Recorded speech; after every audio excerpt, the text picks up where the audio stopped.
आवाज आ रहा है?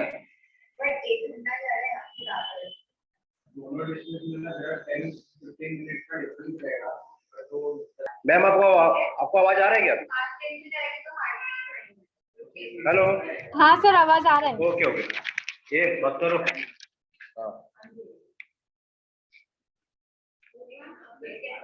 हाँ ठीक है ठीक है।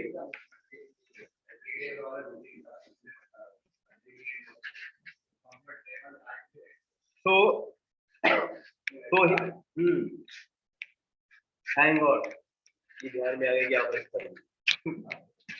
तो यहाँ पर 4500 बॉर्डर प्रिजनर को उठा के उन्होंने अपने सेना में शामिल कर लिया था। ठीक है, लेकिन उनको मतलब डाउट आया था, मतलब उनको मतलब नाजिब के बिहेवियर पे ऐसा डाउट आ रहा था कि भले ही इन लोग अगर हम लोग को हेल्प कर दे तो हो सकता है कि ये इंडिया में ब्रिटिशर्स को भगा के और खुद ये क्यों नहीं इन्वेट कर ले। ठीक है, इन्होंने उस समय हिटलर का बायोग्राफी भी पढ़ा था। ठीक है, और हिटलर के बायोग्राफी से उनको ऐसा लग रहा था कि आदमी बिना मतलब का किसी को हेल्प ये करेगा नहीं, और अगर इसी ने अगर इंडिया में घुसा, ब्रिटिश को वहां से मार के भगा भी दिया, हो सकता है कि ये पूरे इंडिया पे अपना कंट्रोल कर ले। ठीक है, तो इनको मतलब हिटलर की इंटेंशन पे डाउट होने लगा था, तो वे ऑफकोर्स वहां से छोड़ के भाग गए जापान। ठीक है, उनके जो भी सेना थी 4500 सेना, जो भी सोल्जर उन्होंने इकट्ठा किया था, उनको भी वहां पर छोड़ा और जर्मनी से वो सबमरीन में बैठ के वो निकल गए जापान के लिए। ठीक है, सबमरीन में बैठ के वो जापान में निकल गए। अब ये जापान में जब गए, उसको स्टार्ट करने से पहले अब जापान में पहले क्या चल रहा था, इनके जाने से पहले ही वहां पर मोहन सिंह ने वहां पर इंडियन नेशनल आर्मी उन्होंने वहां पर बना दिया। ठीक है, तो पहले उनके बारे में जान लेते। ठीक है, बैकग्राउंड में इंडियन आर्मी का बैकग्राउंड, इंडियन नेशनल आर्मी का बैकग्राउंड में थोड़े से जाते हैं। तो Japan captured the Indian soldier, Japan आया और यहाँ पर जो भी मलय, हांगकांग, जो भी ब्रिटिश का जो टेरिटरी था वहां पर आया, अटैक किया और हरा के यहाँ से इंडियन जो भी थे प्रिजनर ऑफ वार उनको उठा के लेके गया। ठीक है, उनको उठा के लेके गया और वहां पर जापान में ऐसा प्रिजनर वहां पर रख दिया। गदर मूवमेंट होने के बाद मैंने और आप लोग को एक बात बताया था रास बिहारी बोस के बारे में। जब गदर मूवमेंट चालू हुआ था और जब सीआईडी लोग उन लोग को पकड़ पकड़ के जेल में डाल रहे थे, ब्रिटिश के सीआईडी, तब रास बिहारी बोस भाग के कहां पर गए थे, जापान चले गए थे। ठीक है, तो यहाँ पर रास बिहारी बोस ने अपना दिमाग लगाया। by the year 1942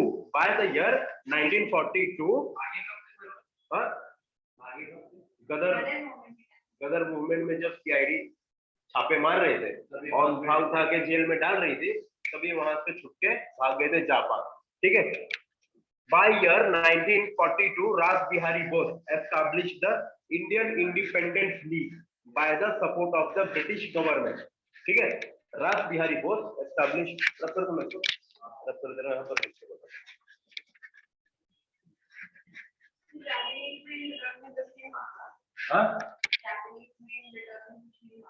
इसे रास बिहारी बोस से ऑफकोर्स ये ब्रिटिश के खिलाफ ये काम तो कर ही रहा है ना, तो और क्या चाहिए, सपोर्ट देम। ठीक है, जैसे कि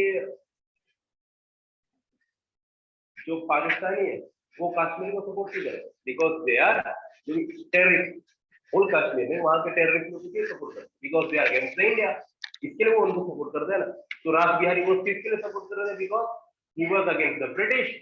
ठीक है, तो इसको सपोर्ट आराम से तो करो, no tension.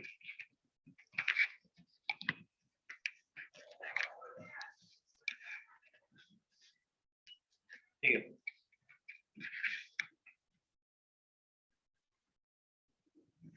by year 1942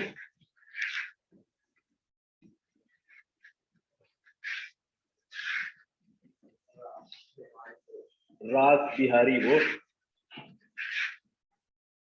established Indian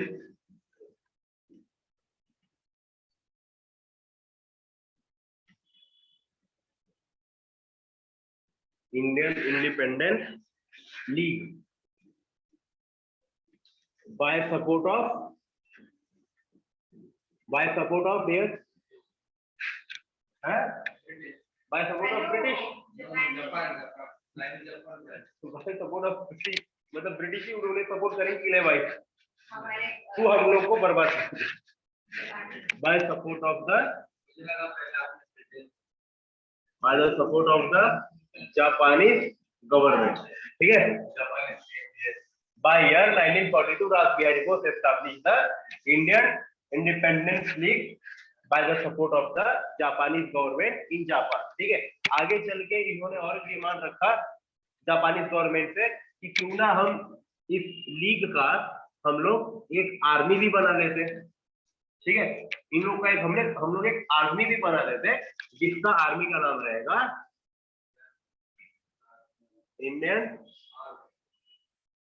national Army, जिसके हेड रहेंगे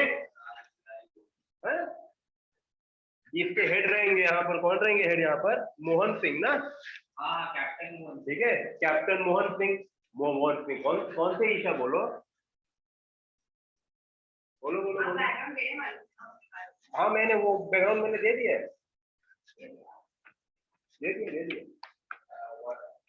नहीं जब बोलो Isha.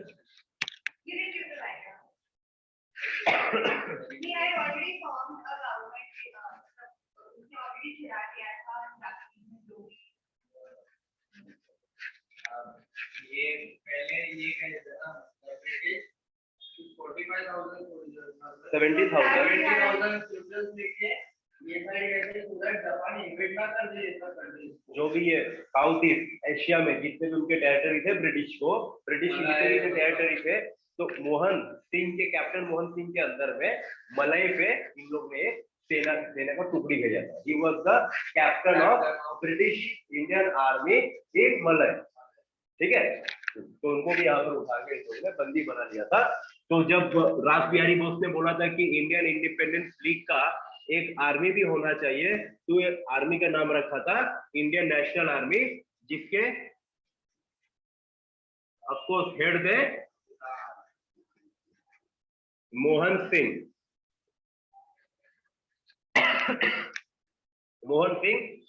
Rasbihari help the Mohan Singh to started and forming the army called as the INA, ठीक है, Indian National army from prisoner of war available at the Japan, ठीक है।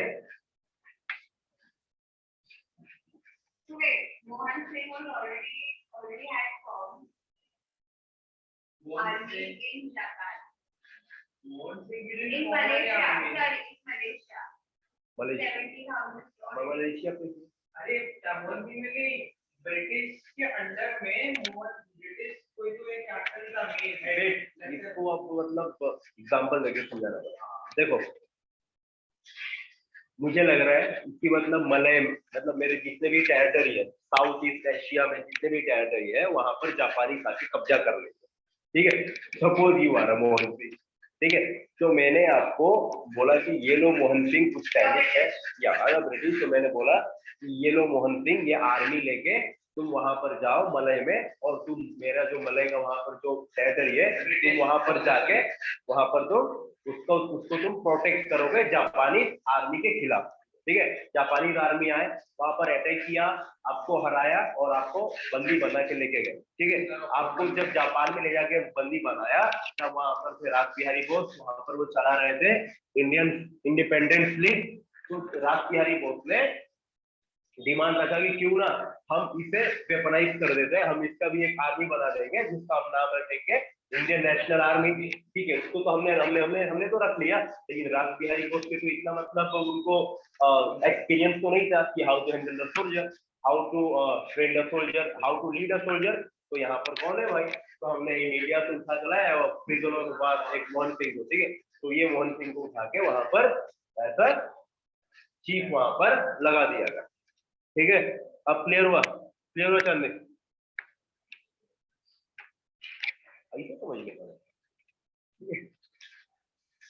ठीक है। फिर बाद में फिर से मोहन सिंह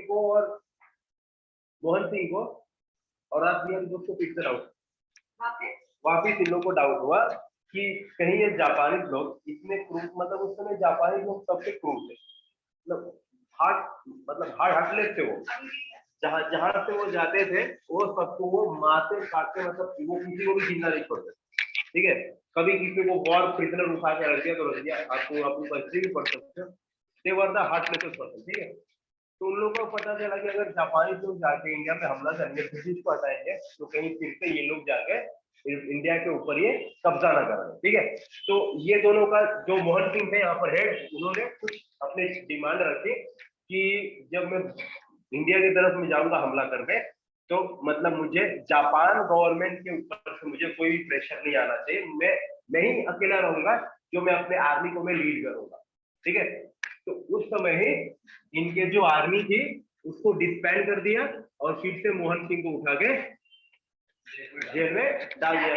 हाँ, फिर से उनको प्रिजनर और वॉर में इनको रख दिया, और जो ये आर्मी बनी थी इंडियन नेशनल आर्मी, उनको फिर से जाके डिस्बैंड कर दिया। ठीक है, खत्म हो गया, यहाँ पर सब कुछ खत्म हो गया। ठीक है, अब जब नेताजी सुभाष चंद्र बोस जब वहां पर पहुंचे, ठीक है, और इन 1943 Subhash Chandra Bose reach the Singapore. ठीक है, सिंगापुर में भी ऑफकोर्स जापानियों का वहां पर कब्जा हो चुका था। ठीक है,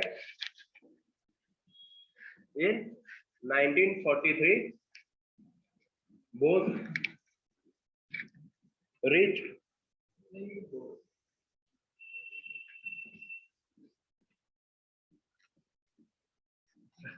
Singapore. ठीक है, which marked the beginning of the second phase of Indian National Army. First phase तो खत्म हो गया।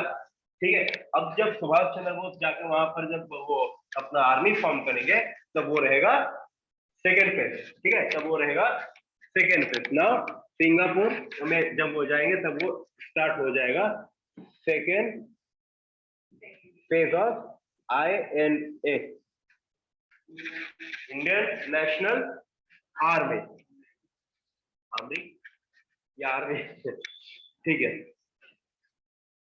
कैसे भी वो फिर बाद में कन्विंस कर लेते जापानीज को कि भाई जो आपने डिस्बैंड किया है उसे आप फिर से आप ओपन कीजिए, और राज बिहारी बोस के साथ में थे, तो वो मान जाते हैं कि हम दोनों का दुश्मन एक ही है ब्रिटिश वाले, तो हम जाके उन लोग को मार के वहां से भगाते, यहाँ से आप भी जीत जाओगे, वहां पर हम भी अपने देश को इंडिपेंडेंस दिला देंगे। कौन सी देश? सुभाष चंद्र बोस कहाँ गए थे? इंडिया गए थे ना। सिंगापुर को अगर बोलते कि मुझे सिंगापुर को, ठीक है, अगर वो बोलते कि मुझे सिंगापुर को इंडिपेंडेंस दिलाना है, तो आज से जापानी सिंगापुर वाले बोल रहे हैं कि हमारा मतलब एक ही है, तो तुम्हारा भी हमारा भी है। Again you are not under British, Japan वो सिंगापुर जापान के अंदर इन्वेट किया ना अभी थोड़े टाइम पहले। अरे भाई, मैंने आपको भेजा था ना ऐसा कैप्टन बना के अपना नॉर्थ ईस्ट एशिया में। मैं क्लियर करूं सर उसका, ये क्लियर। अरे देख, सबसे पहले वर्ल्ड वॉर 2 चालू होने के मतलब पहले सब नॉर्मल है, ठीक है, एवरीथिंग इज नॉर्मल। अभी सीन ऐसा है कि वो वर्ल्ड वॉर 2 चालू हो गया, वर्ल्ड वॉर आ तो मनमोहन सिंह आई नो हाँ, तो that's what I think, start हो गया वर्ल्ड वॉर 2 चालू हो गया, ब्रिटिश को टेंशन आने लगा, क्यों? क्योंकि जापान ओपोनेंट है इसका वर्ल्ड वॉर 2 में, राइट? तो जापान इधर मतलब ये वाला सब इतना कैप्चर करेगा, उनको डर था ब्रिटिश को, समझा? ब्रिटिश को डर था जो इसके हाथ में था, बहुत सारे टेरिटरीज ब्रिटिश के थे, तो जापान ने पूरा अनेक्स कर लिया। बाद में अभी ब्रिटिश ने मोहन सिंह को भेज दिया कि तू जाके अपने टेरिटरीज प्रोटेक्ट कर। सिंगापुर मलेशिया, सिंगापुर मलेशिया और हांगकांग, ठीक है, वहां पर जो भी है वो नॉर्थ ईस्ट एशिया में जो भी उन लोग का आइलैंड है वहां पर वो भेज दिया। तू प्रोटेक्ट कर उधर जाके, तो प्रोटेक्ट करने के बाद ऐसा हुआ, उसके बाद जापान ने अटैक कर दिया ये सब जगह पे और कब्जा कर लिया। It is no more British territory, right? तो मोहन सिंह किसका था? ब्रिटिशर्स का था, तो प्रिजनर ऑफ वॉर बन गया मोहन सिंह, जापान ने इसको ले लिया। उसके बाद आया ये राज बिहारी बोस, और मतलब इसका पहला फेज ऑफ आईएनए जो फेल हो गया, इसको वापस अंदर डाल दिया, right? My question is, Very Singapore, ठीक है? Singapore was under Japanese attack, Yes. ठीक है? तो he said, both where Singapore. हाँ तो he said कि हमारा मकसद है कि हमें ब्रिटिशर्स से इंडिपेंडेंस दिलाना है, correct? He went for India. So Singapore which was annexed by Japanese, हाँ correct? They wanted to fight against Britishers anyway. Because world war में चालू करा उनका रास्ता। वही तो वो बोल रहे थे ना, उन्होंने जापानियों से बोला था हम दोनों का दुश्मन है। हमारा कैसे बढ़िया, तुम्हें क्या बोल रही हो? तो बोल क्या है? आप आपको पता है? So I finished. That's what I was asking. हाँ। Go for independence. अगर तुम सीधा बोलोगी कि मोहन सिंह के जगह मनमोहन सिंह गए थे, कल को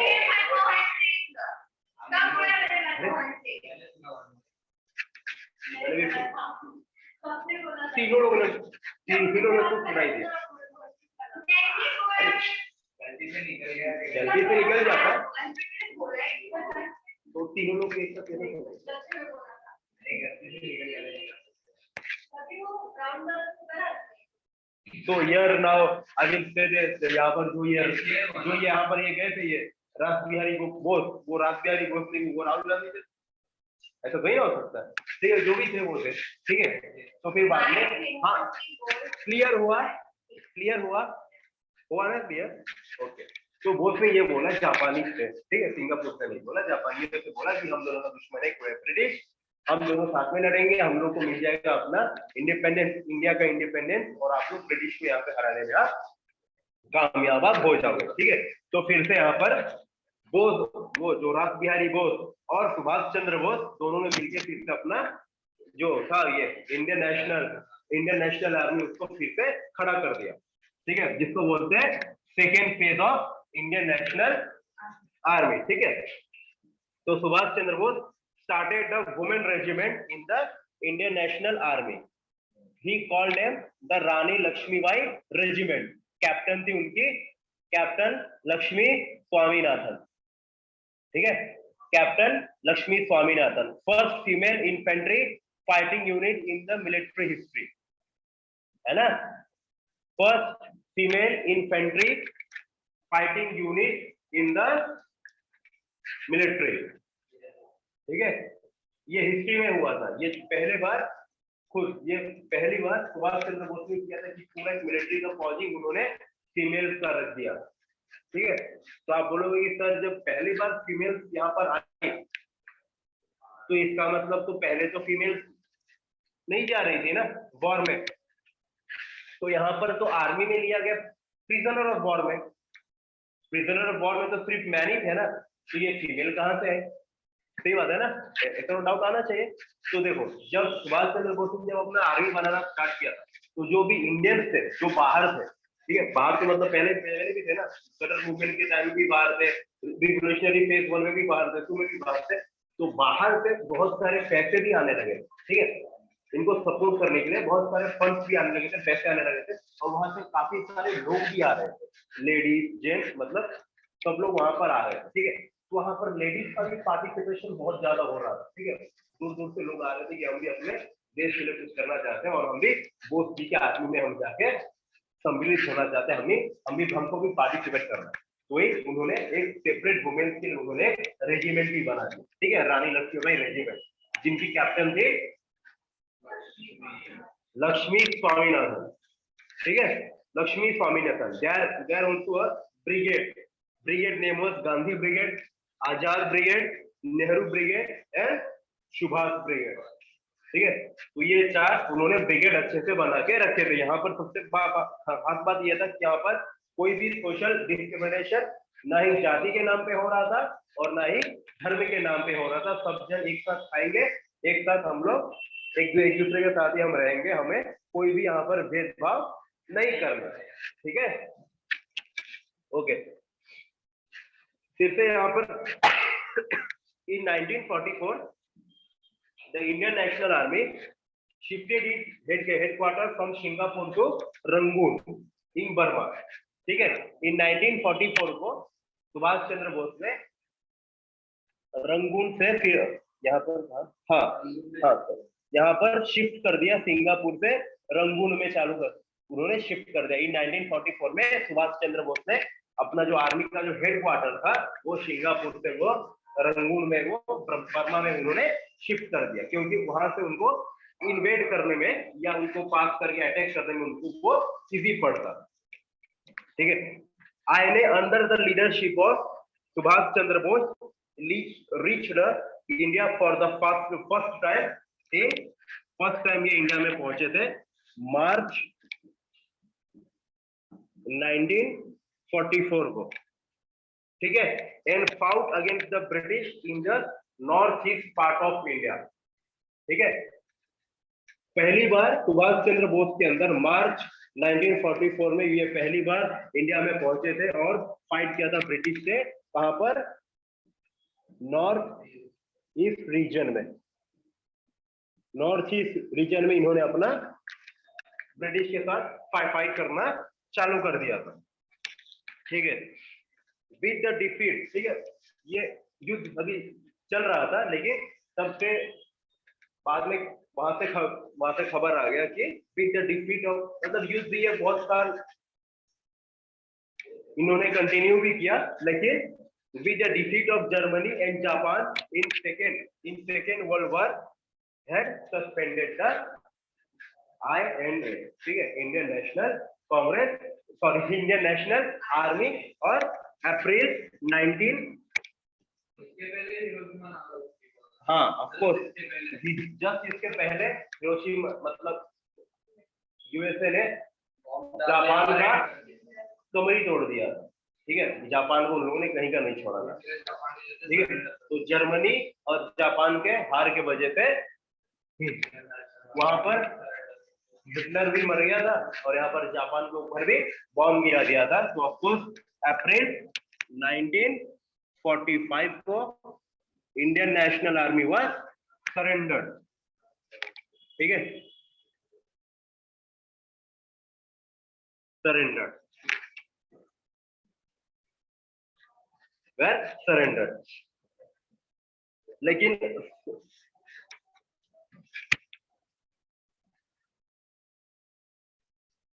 ठीक है, वो लोग तो सरेंडर हो गए थे, लेकिन फिर बाद में 8 अगस्त को, ठीक है, अच्छा बात है कि जब मतलब इन लोग सरेंडर कर रहे थे तब वहां पर अपने नेताजी सुभाष चंद्र बोस वहां पर नहीं थे।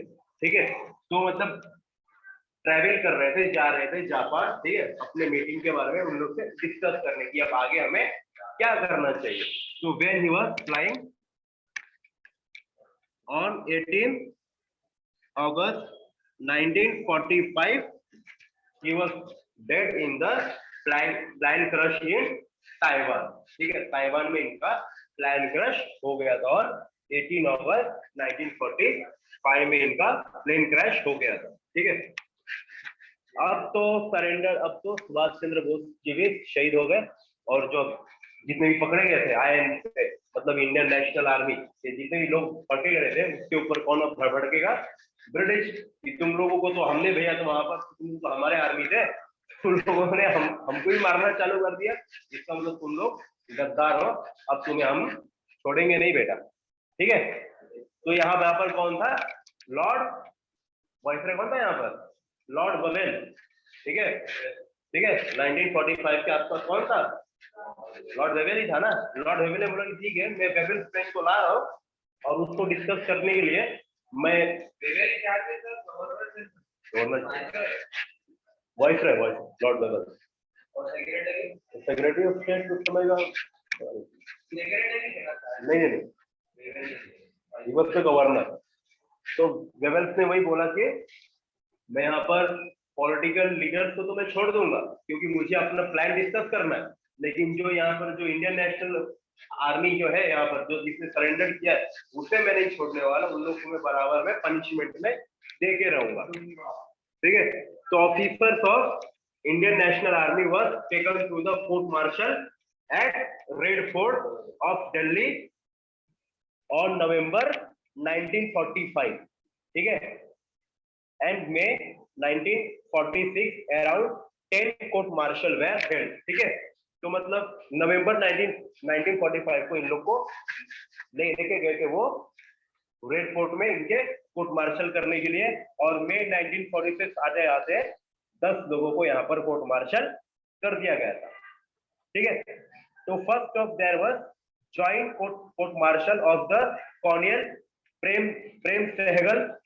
इन लोग का नाम याद रखना, कौन थे यहाँ पर कोर्ट मार्शल के टाइम पे, Prem Sahgal, colonel Gurbaz Singh Dhillon and major general Shahnawaz Khan, ठीक है, मेजर जनरल शाहनवाज खान। तो यहाँ पर जब वो केस चल रहा था ना, तब यहाँ पर मुस्लिम लीग और इंडियन नेशनल कांग्रेस दोनों साथ में आ, ठीक है। अब हमें इनका केस हमें अब लड़ना होगा और अपने लोगों को बचाना होगा। तो इनके जो लॉयर थे, इनके लॉयर्स का भी नाम याद रखना, ठीक है। भुल्ला भाई देसाई, ठीक है, भुल्ला भाई देसाई, आसिफ अली, ऑफ कोर्स जवाहरलाल नेहरू, तेज बहादुर सप्रू, ठीक है, और कैलाश नाथ कैजू, KATJ कैजू, ठीक है, कैलाश नाथ कज्जू और कॉर्नियल हरिलाल वर्मा, ठीक है, Cornell Harilal Verma, they were the leader. Of course in लोग को बाद में डेथ सेंटेंस तो इन लोग को सुना दिया गया था, लेकिन पॉलिटिकल प्रेशर और लॉयर्स के प्रेशर की वजह से इनको बाद में रिलीज कर दिया गया था, इनको छोड़ दिया गया था, ठीक है। जाओ अपना जिंदगी जी लो।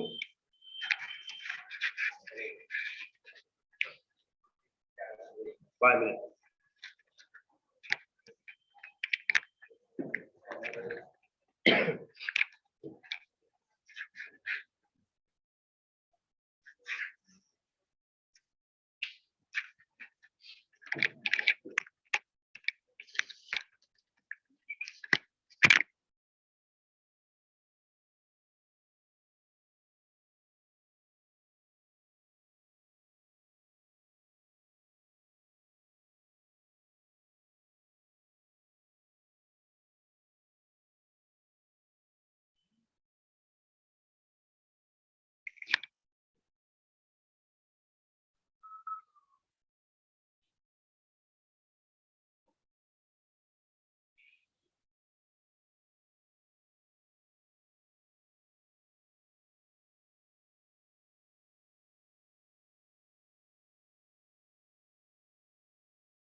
inaugurate Gandhi railway line.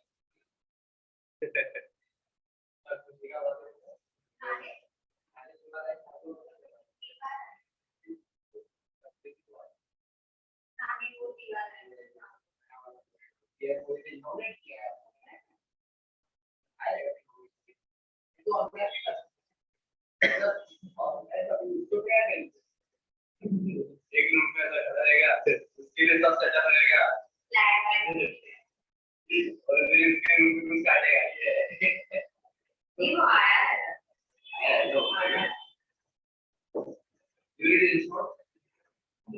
बस यही है, बाकी रहते हैं।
able to gain from Vedanta and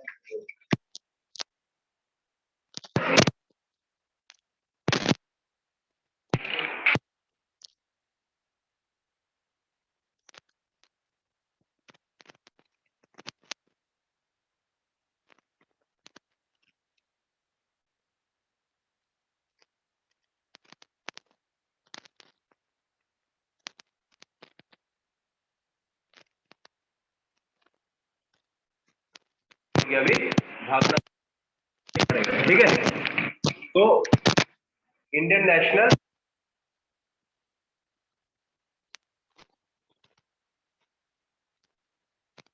Indian royal navy का, ठीक है, रॉयल नेवी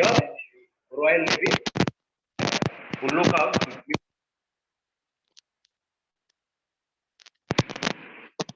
18 फरवरी से लेकर 25 फरवरी के बीच में ये चलता है, बहुत जोरदार रहता है इंडियन म्यूटनी।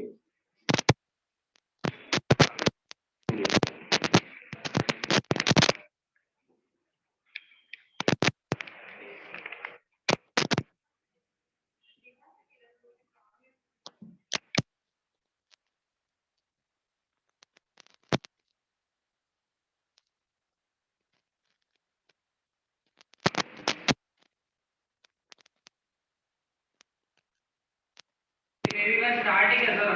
नेवी का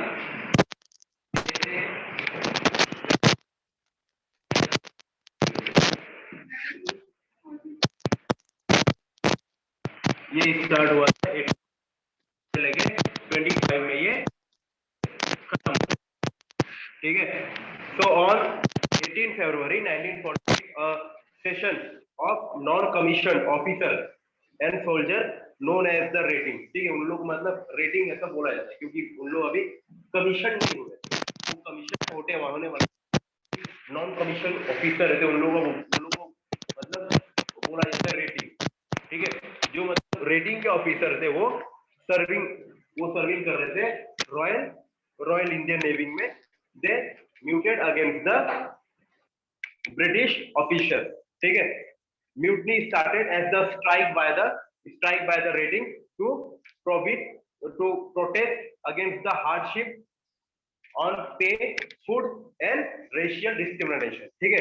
इन लोग का बेसिकली इन लोग का प्रोटेस्ट किस पे था, इन लोगों ने सीधा स्ट्राइक कर दिया था, किस पे था, फूड को लेके, वेजेस को लेके।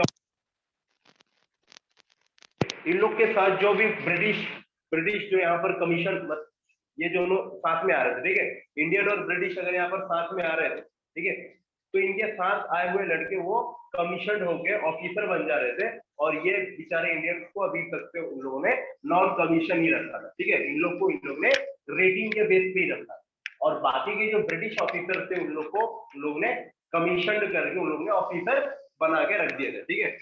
वेजेस भी कम मिल रहा था, फूड में भी बहुत सारे डिफरेंस है, ठीक है।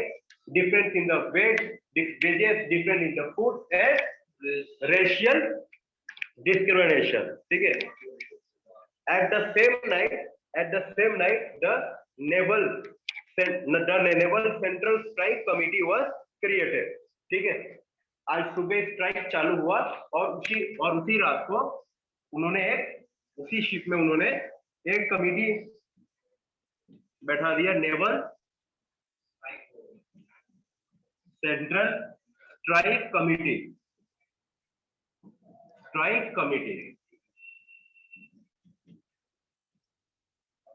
ठीक है।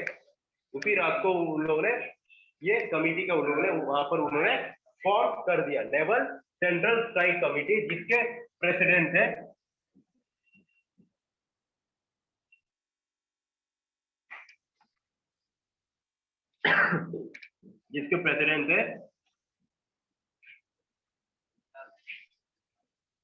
Signalman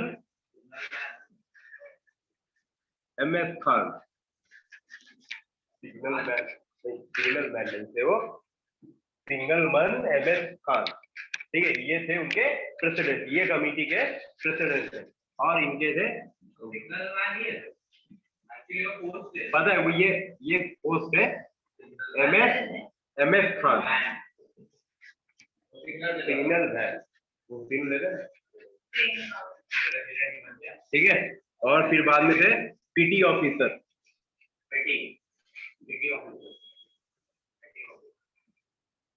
PT officer Madan Singh.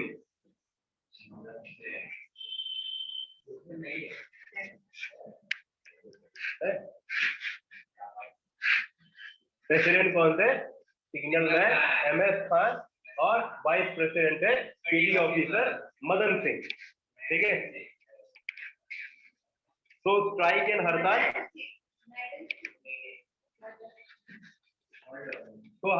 तो स्ट्राइक एंड हड़ताल spread from Bombay to Kolkata and Madras and even Karachi. ठीक है। ये जो स्ट्राइक था ये सब जगह ये फैल गया। ठीक है। पहले तो सिर्फ बॉम्बे पे हो रहा था, अब सीधा फैल गया था कोलकाता, मद्रास एंड कराची। ठीक है। The mutiny started three flag hosted on the top. ठीक है। उन लोगों ने 3 फ्लैग को होस्ट कर दिया था। सुबह जब रात को ये बनाया गया था नेवल सेंट्रल स्ट्राइक कमेटी, रात को इसका गठन कर दिया गया था और इसके प्रेसिडेंट है सिग्नल मैन एमएस खान और वाइस प्रेसिडेंट है पीटी ऑफिसर मदन सिंह। ठीक है। जब सुबह हुआ तब वो शिप पे 3 फ्लैग को लगा दिया गया। ठीक है। जितने भी ब्रिटिश ऑफिसर थे वहां पर उन लोग को मारपीट के वहां से भगा दिया गया था और पूरे जो शिप था उस पे अपना कब्जा उन लोगों ने जमा लिया था और ऊपर उन लोगों ने 3 फ्लैग होस्ट कर दिया था। एक 1 flag for the Muslim league, 1 flag for the Congress and 1 flag for the communist party. ठीक है।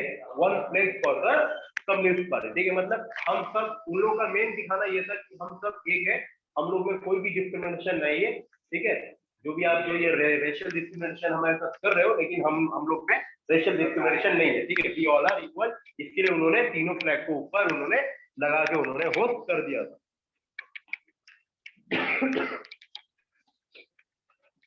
ठीक है। Mutiny started but it was later in 24। ठीक है। 24 फरवरी आते आते वो मतलब एंड भी हो गया था। वो एंड क्यों हुआ था? क्योंकि जो वहां पर थे सरदार पटेल वहां पर चले गए थे एमएस खान से मिलने। ठीक है। और सरदार पटेल जाके वहां पर बोल रहे थे कि ये जो आप जो स्ट्राइक कर रहे हो उसका एंड कर दीजिए। ठीक है। और फिर मोहम्मद अली जिन्ना ने यही सेंटेंस बोला था जाके कराची में। ठीक है। आप जो ये स्ट्राइक कर रहे हो ये गलत है, आप ये स्ट्राइक को आप रोक दीजिए, इसे आप खत्म कर दीजिए। जब इन्होंने अपना स्ट्राइक खत्म कर लिया तो ऑफकोर्स इन लोग के साथ भी यही होगा जो इंडियन नेशनल आर्मी के साथ हुआ था। इन लोग को पकड़ के इन लोग के साथ यह कोर्ट मार्शल किया जाएगा। लेकिन जैसे ये जो न्यूज है वो बाहर फैला तो it created a violence in Punjab. ठीक है। Over 200 people lost their life in disturbance. Mutiny made a impression on the British that it would be better to leave the country as far as possible. ठीक है। जब मतलब ये दोनों को डिस्बैंड कर दिया गया। ठीक है। मतलब बिल्कुल तो चल रहा था। ठीक है। तो 24 फरवरी को सरदार वल्लभ भाई पटेल आए और एमएस खान से बोले कि आप जो ये स्ट्राइक कर रहे हो इसको आप रोक दो, इसे आप खत्म कर दो। और फिर मोहम्मद अली जिन्ना ने कराची एयरपोर्ट पे जाके उन्होंने यही बोला था कि आप जो ये स्ट्राइक कर रहे हो ये गलत है, इसे आप खत्म कर दो। और जब इन्होंने अपने आप को सरेंडर किया तब ब्रिटिश ने इनके खिलाफ ऑफकोर्स इनको डिसबैंड किया और इनके खिलाफ कोर्ट मार्शल का ऑर्डर दिया। जब वो न्यूज पूरे कंट्री में फैला तो बॉम्बे में मच गया था दंगा। Around 200 people were dead in the disturbance. तो इससे मतलब अब ब्रिटिश को हम लोग ये पता चल गया था कि अगर हम लोग कुछ भी करेंगे तो लोग हमारे खिलाफ अब खड़े अब होंगे ही होंगे और हम लोग अब बहुत सारे यहाँ पर अब कमजोर होते जा रहे हैं। तो better to leave the country as far as possible. ठीक है। बाद में इसके बाद में अब आएंगे कैबिनेट मिशन। ठीक है। कैबिनेट मिशन इन फरवरी 1946। ठीक है। तुरंत ये खत्म होने के तुरंत बाद में कैबिनेट मिशन को यहाँ पर भेज दिया गया। ठीक है,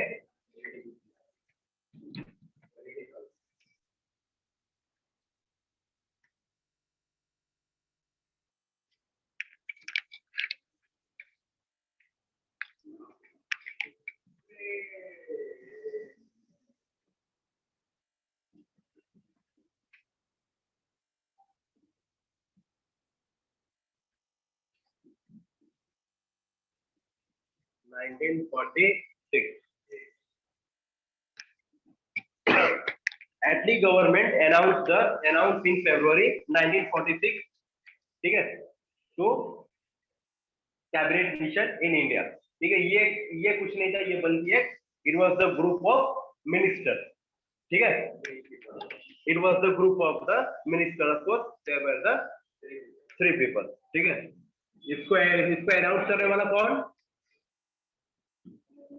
एटली गवर्नमेंट।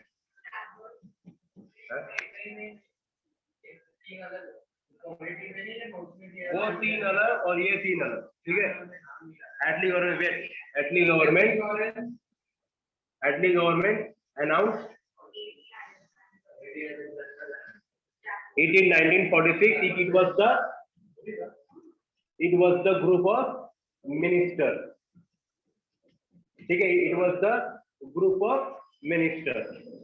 फर्स्ट थे वो थे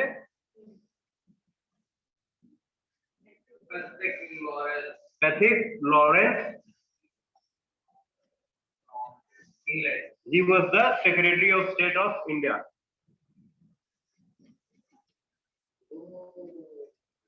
Secretary of State of India। Second थे of course Stanford Cripps. Of course नाम को कोई भी आदमी नहीं था, स्टैनफोर्ड क्रिप्स थे। ठीक है, Stanford Cripps.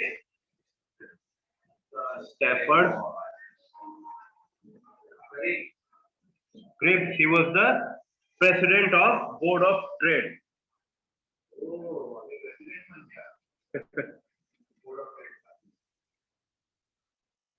President of board of trade. और इनके साथ में वहां पे मिनिस्टर, वहां पे काउंसिल मिनिस्टर को भी इनके साथ भेजा गया था, वो था एवी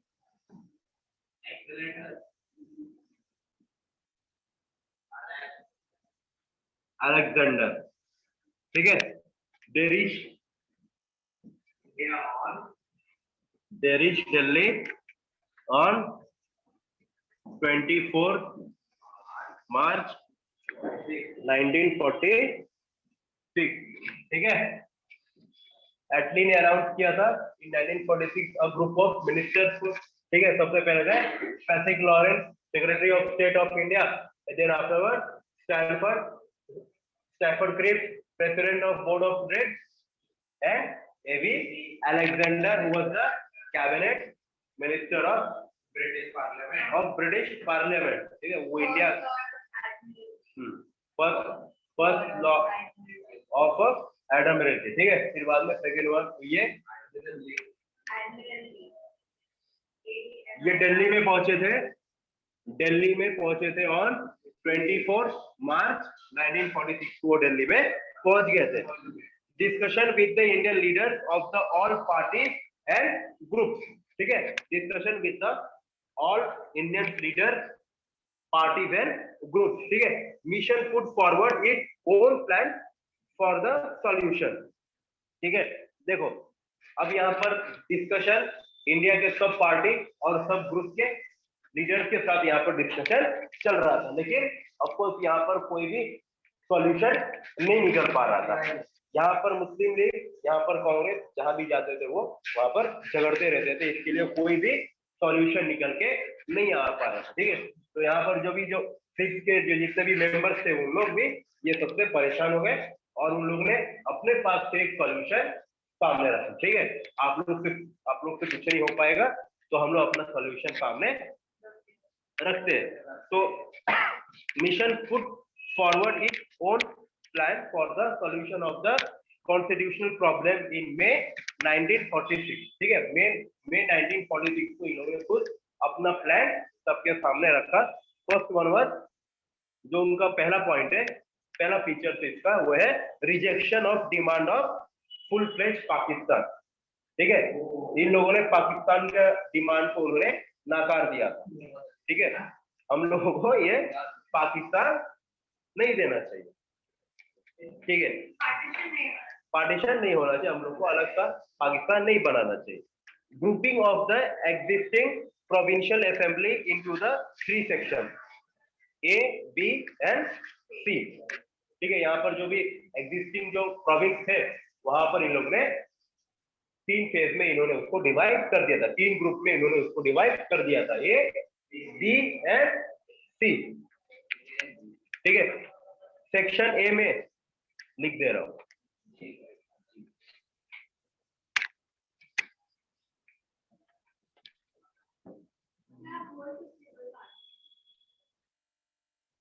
सेक्शन ए में थे, सेक्शन ए में कौन सा था स्टेट, वो थे मद्रास,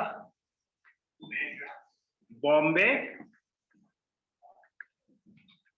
मेरे साथ बोलो, Madras, Madras, Bombay and central province, central province and United province Bihar, Bihar and Odisha. ठीक है, ओडिशा। ठीक है, ये सब जो भी थे वो थे हिंदू मेजोरिटी एरिया। ठीक है, ये सब जितने भी थे वो थे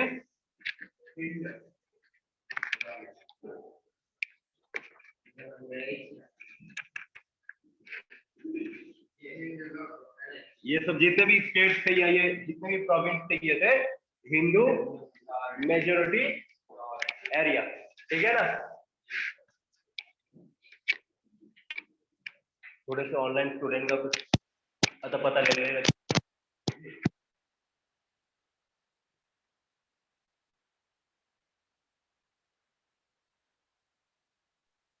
सर वॉइस नहीं आ रहा है आपका।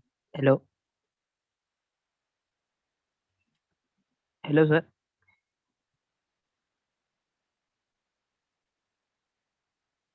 वॉइस नहीं आ रहा है सर आपका।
Hello, hello sir.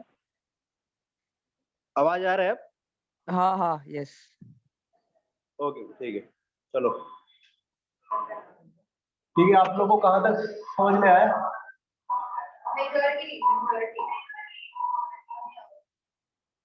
Online student, sir would you explain again the कौन सा? cabinet mission sir? Cabinet mission फिर से Yes, एक्सप्लेन करो। Yes yes. Okay okay okay, ठीक है ठीक है ठीक है। और बाकी सब आपको समझ में आया? हाँ, yes sir, yes. Okay okay, ठीक है ठीक है, बता दे रहा हूँ। देखो, यस सर। एटली गवर्नमेंट, ये जो एटली गवर्नमेंट है वो था ब्रिटेन में। ठीक है, इसके पहले थे चर्चिल साहब, तो चर्चिल जी को वहां पर रिप्लेस करके आ गए, वहां पर एटली का गवर्नमेंट आ गया इंग्लैंड में। ठीक है, and he announce at the 1946 cabinet mission plan. Okay, he had announced the cabinet mission plan on the 1946. It was the group of ministers. वहां पर जितने भी लोग थे वो सब थे ग्रुप ऑफ मिनिस्टर. सबसे पहले थे वो थे पैट्रिक लॉरेंस. ठीक है, he was the secretary of state of India. Second one थे Stanford Cripps. he was the president of board of trade and third बोलते हैं ये थे एवी अलेक्जेंडर.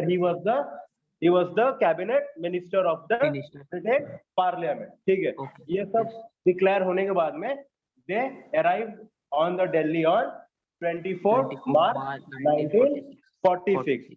ठीक है, तो इन लोगों ने सबसे पहला इनका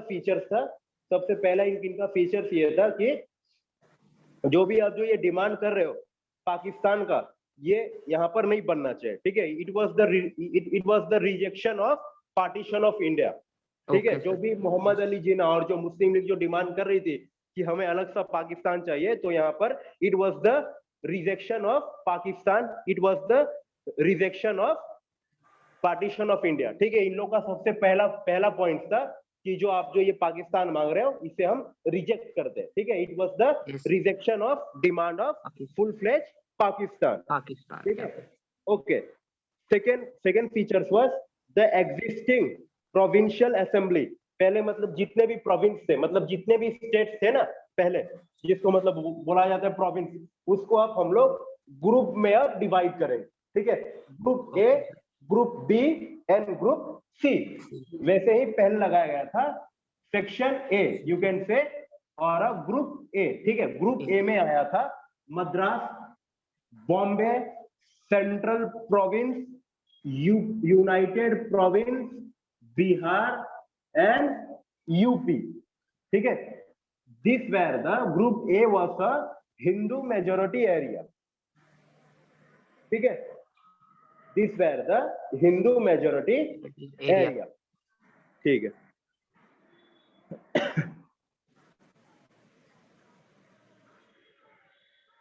अब बात करते हैं सेक्शन बी का.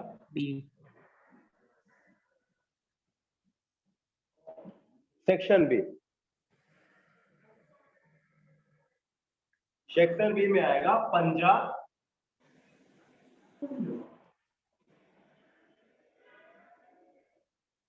नॉर्थ वेस्ट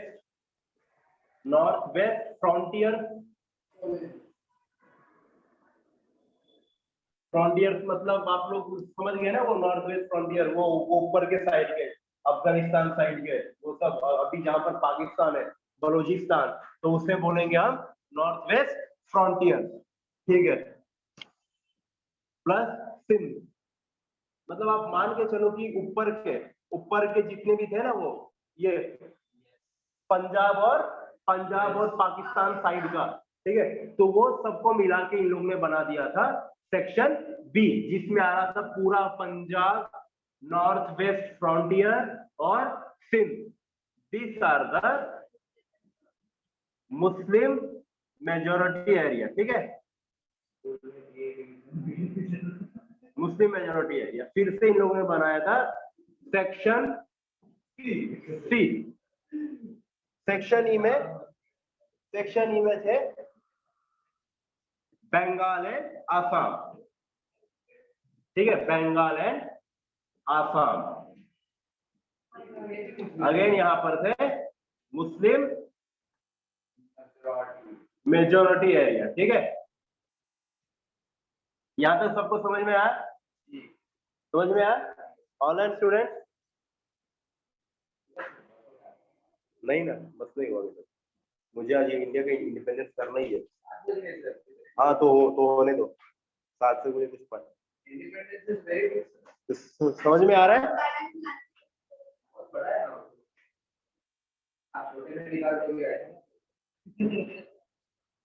ठीक है, तो इन लोगों ने सेक्शन ए रखा था. ठीक है, Madras, Bombay, central province, united province.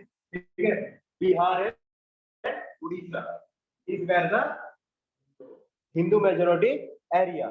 फिर बाद में section B was Punjab, north west frontier, Sindh, and section C is Bengal and Assam. ठीक है, these were the Muslim majority area. ठीक है, Constitution Assembly to be elected by the Provincial Assembly by the proportional representation. ठीक है, Constitution Assembly to be elected by the Provincial Assembly on the proportional representation. ठीक है, यहाँ पर जो भी इलेक्ट होके आएगा प्रोविंशियल लेजिस्लेशन में वो सब किसके बेसिस पे आएंगे? प्रोपोर्शनल रिप्रेजेंटेशन, प्रॉपर इलेक्शन करके यहाँ पर लोग यहाँ पर आएंगे. ठीक है. Third point was member from group A, B and C were to sit separately to decide the constitution for province and if it possible for group also.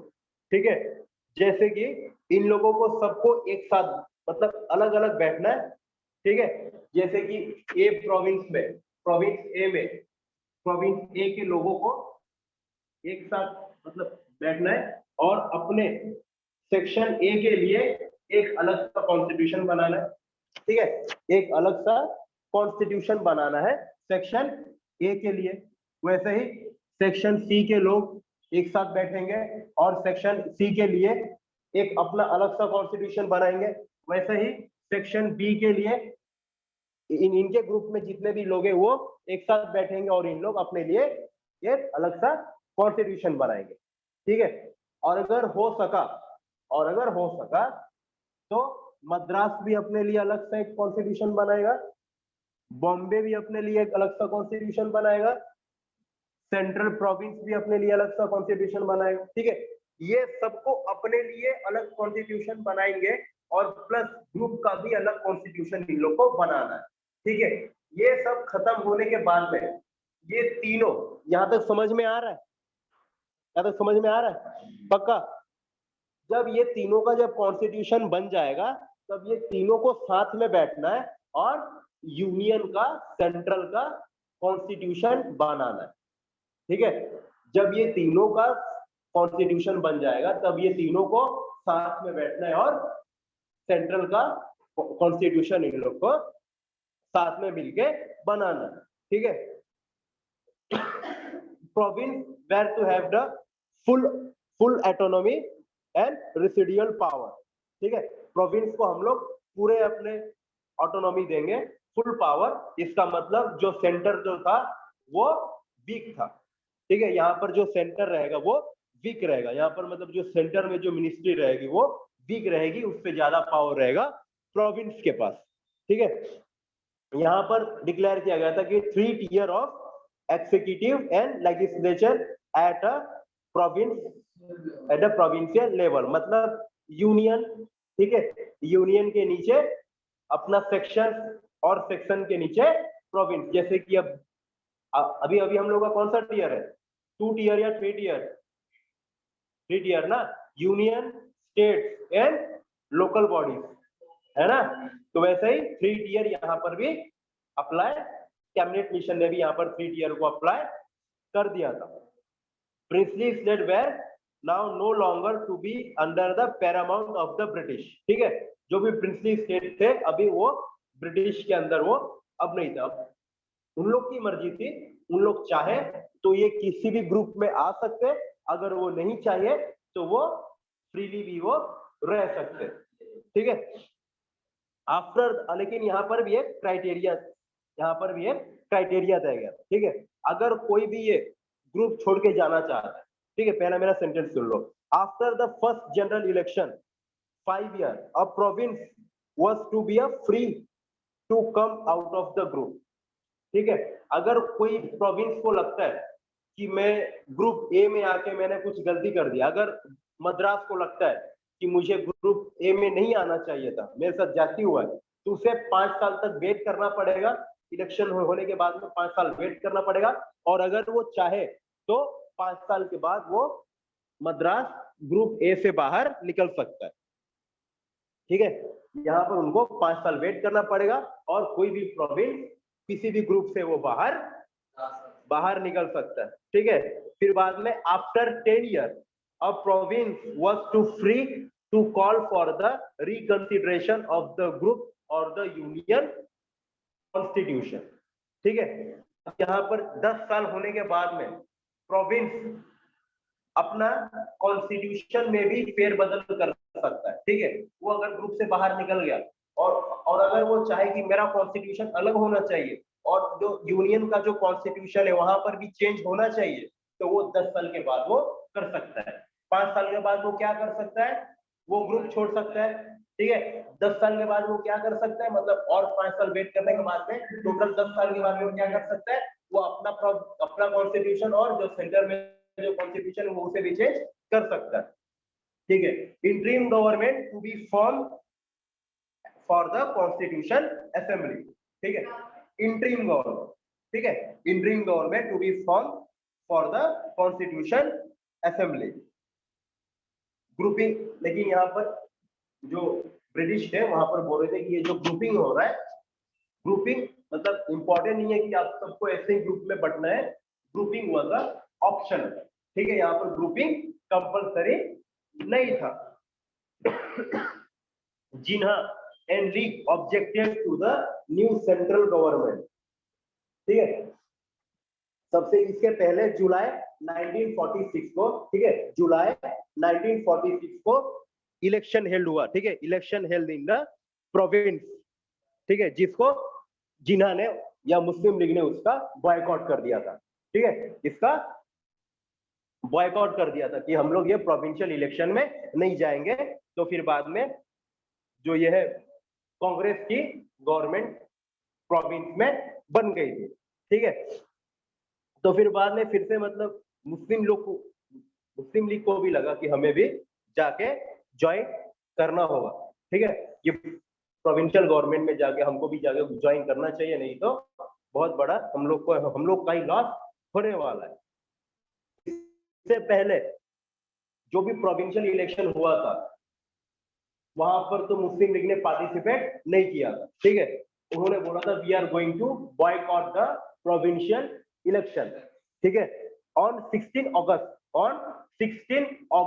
1946 he called for the direct action day।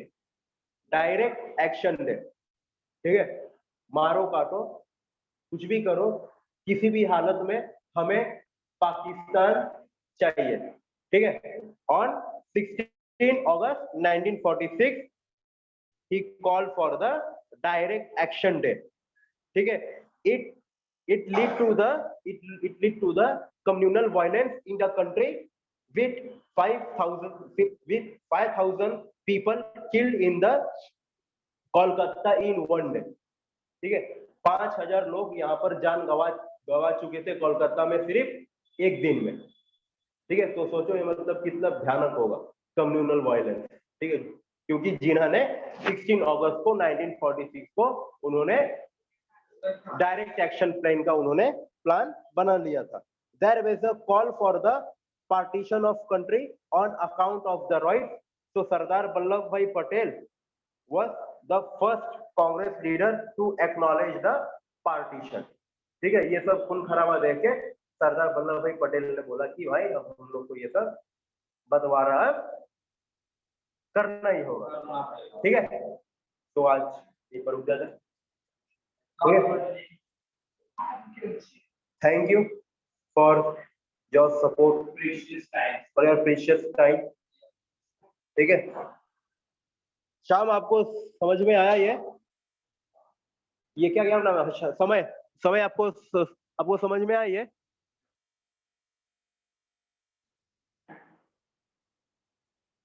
समय